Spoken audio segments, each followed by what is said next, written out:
Students, आप सभी को YouTube channel Dilip sir standard को मैं स्वागत करता हूं। अब तक यूट्यूब चैनल के माध्यम से सब्जेक्ट रीजनिंग के चैप्टर नंबर 1 का the problem based on English alphabet से 27वां क्लास करा चुका हूं, जिसमें इस चैप्टर से जितने भी कॉम्पिटिटिव एग्जाम में क्वेश्चन पूछे गए हैं उस क्वेश्चन को सोल्व कर रहा हूँ।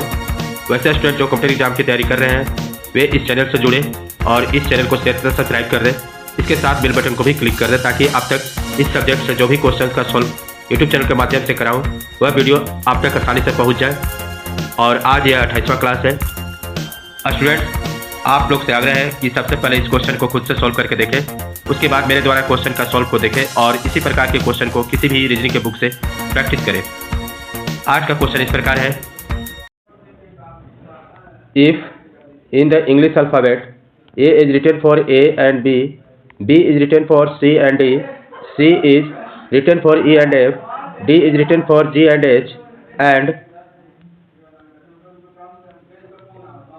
this pattern continue, then which letter will be the third from the right in the new sequence from after this transformation?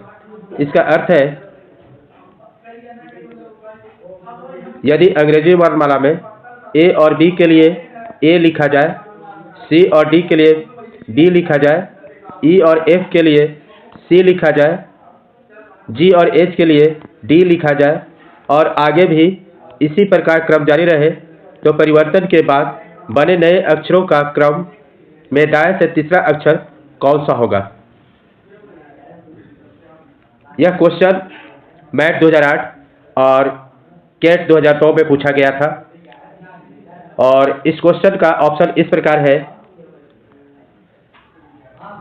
पहला भी, दूसरे में दिया हुआ है के और तीसरा में एल और चौथा ऑप्शन में जे दिया हुआ है। इस क्वेश्चन में ए और बी के लिए ए, सी और डी के लिए बी, ई और एफ के लिए सी, जी और एच के लिए डी लिखने के लिए कहा गया है और यही क्रम जारी रहे, तो यह पूछा गया है कि परिवर्तन के बाद बने नए अक्षरों का क्रम में दाएं से तीसरा अक्षर कौन सा होगा। इस क्वेश्चन में दो अक्षरों के बदले एक अक्षर लिखा गया है।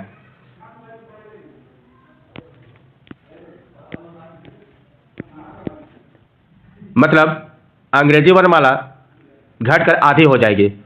इस प्रकार नया अक्षर का क्रम इस प्रकार होगा, जैसे ए, बी, सी, डी, ई, इस तरह से एम तक होगा। इस क्वेश्चन में नए अक्षरों का क्रम में से तीसरा अक्षर पूछा गया है, इसलिए अक्षर एम को साथ में 3 तक काउंट करते हुए अक्षर के तक जाएंगे, जैसे 1, 2, 3। इस प्रकार इस क्वेश्चन का आंसर के हो जाएगा, जो ऑप्शन नंबर 2 में दिया गया है, इसलिए इस क्वेश्चन का आंसर ऑप्शन नंबर 2 हो जाएगा।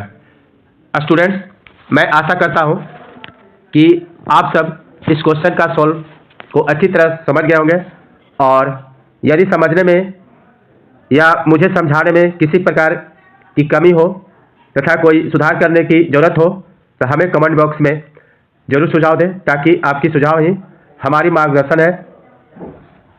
नेक्स्ट वीडियो में इस चैनल के माध्यम से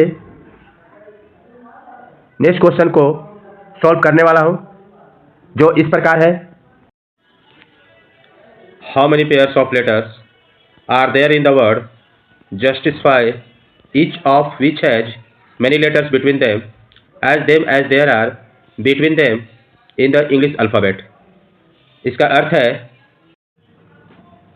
शब्द जस्टिफाई में ऐसे कितने युग्म हैं जिनमें से प्रत्येक के बीच उतने ही अक्षर छूटे हैं जितने उनके बीच अंग्रेजी वर्णमाला में होते हैं।